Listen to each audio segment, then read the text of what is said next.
Kinevane, and I am an actor and a writer, I think. And I just did a show here today on Sunday in the Irish Arts Centre in New York, and just done a matinee at 3 o'clock of Forgotten. That's the name of the show. And I'm here talking to May. Hey, thank you so much. And I just saw a brilliant performance. And the theme of the show, you have 4 different characters. All of them live in a nursing or retirement home. How did you come up with the idea, taking traditional Irish storytelling in a theater format and infusing it with Kabuki? Why Kabuki? Of all the theater genres, you chose that.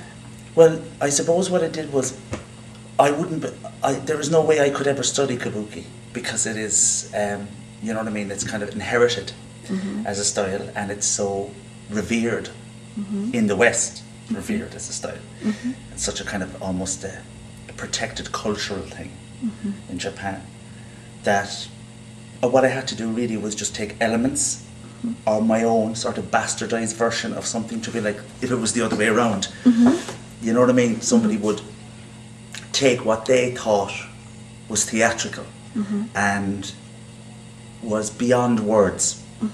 So the main reason I kind of went for Kabuki was because of the dance element in it. I have always been fascinated by Asian dance from any country, just fascinated by the power of and the grace of the dance. I suppose even our own Irish dancing, I used to do it as a kid, and it seems, it's what fascinates me is the different ways of expressing ourselves and different cultures expressing themselves. Ours was originally kind of full of passion and noise and stamping and jumping, and then I think the church intervened at one stage, and it became very, very, we were told to keep our hands down by our sides when we dance. Whereas I think the Asian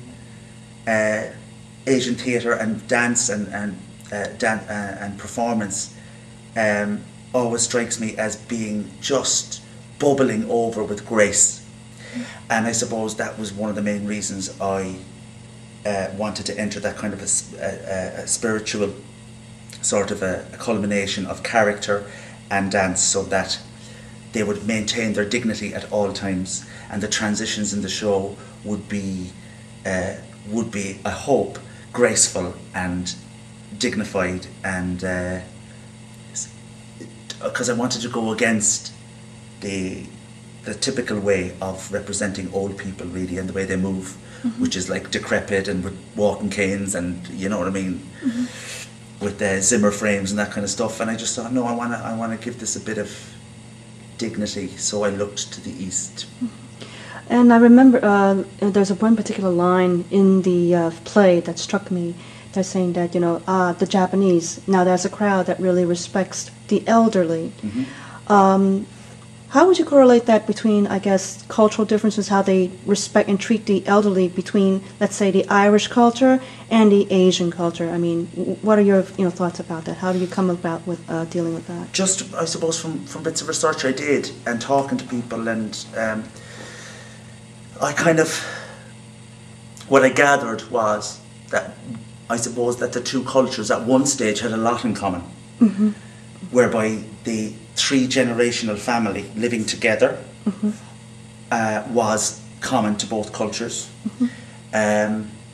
Economically, I know things are changing in Japan, and that's changing, but the sense of duty is still there. And I think there's nothing wrong with duty. No. I think it makes for a very, very dignified society if you've got duty. In the West, we look at duty as a burden rather than a virtue. And I suppose really the Irish culture would have been saturated with duty, but something changed. The 3-generational family is very, very rare now to have grandparents and parents in an older and a poorer Ireland, because the esteem in which the elderly were held was huge. They were the chief of the house, and the children learned to respect that. So you had the strata, and I think that's missing. And I think in Ireland it's missing because I think we ran away with ourselves, really, with money and perhaps greed. And I think we're all guilty in our own way of ignoring the needs and the very, very delicate needs of the elderly. And I like that Japanese cultural sort of quirk, that it's, maybe people go in Japan, maybe they go, well, I don't want to look after them, but I have to. But that fact is, sometimes you look to other countries to kind of learn lessons. Does that make any sense? No, it makes a lot of sense completely. And I was also curious about how you came up with the stories for each character. I mean, were these people that you actually knew, or some people like friends of friends, or vice versa? I think it was more a kind of a culmination of my fantasy, my imagination, and also I did a lot of research. So I had a lot of kind of, I suppose, idiosyncrasies and a lot of character kind of reference to draw from. So I loads to draw from. So I actually did put them in, put as many kind of noticeable and kind of cliched as well characteristics of elderly people. I kind of spattered them around between the characters. At times, even when I was at the early stages of it, I would swap some characters thing, like Carrie has marshmallows, and I thought maybe Dora should have the marshmallows. No, because that's a particular thing in a lot of care homes, that elderly people eat marshmallows because it's easier on their teeth, things like that. So I was very blessed to have a lot of source material, and a lot of really, really brilliant people helped me with that. And I just feel I feel as if they arrived and they gave me their time. So I'm very, very blessed, and I'm very grateful that they did. They feel it's like they're kind of living it all the time. And we put them in the suitcase, and then we travel on to the next venue, and they come out again. So, what do you hope the audience out of by seeing your play? Only just respecting the elderly, but I guess what are your thoughts about what do you hope the viewer get out of seeing Forgotten? Two things. When I decided to go on an adventure and do a solo piece, I've never done a solo piece before.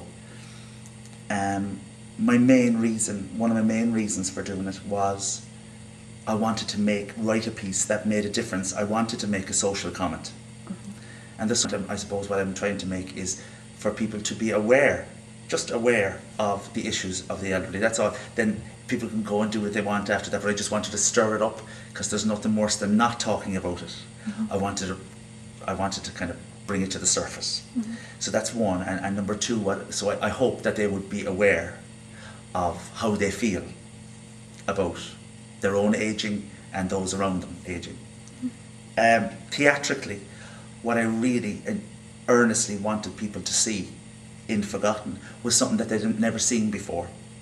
I wanted to create something, I hope, that would have some sense of originality about it, and that would take people on a journey theatrically in a simple way. And we've played it in big houses and small houses with effects and with smoke and with blah blah. And thank God it works from an audience point of view. They relate. And I suppose I wanted to take them on a journey of characters and back to 1943, and a time that's just so distant now, and a sensibility that's so distant. And to remind, ultimately what I wanted to remind the audience is that every single elderly person has a story to tell. They have a wonderful life and wisdom, and I wanted to kind of mark that and respect that. Would you consider bringing Forgotten to a performance to somewhere like Japan? I would love to. I suppose I would love to, but what I would saying is that I wouldn't want to offend anybody in the style, because it's inspired. My style is inspired by Kabuki theatre. It isn't Kabuki theatre. So, do you know what I mean? So, I would not like people to think that I was trying to copy or was trying to. I've just been inspired by, I suppose, a brilliant cultural heritage, and I wanted to kind of pay homage to that So yeah, I'd love to go to Japan with this. Have you seen a kabuki play yourself? I've never seen a kabuki play. I seen one in Dublin years and years ago. It was a short play. It was about 12 minutes long. But I got a lot of source material, and I got a lot of videos actually of kabuki plays. I don't know whether they were illegal or not. Well, we won't. I won't keep it. I won't say anything. Do you want to say anything about that? Oh no.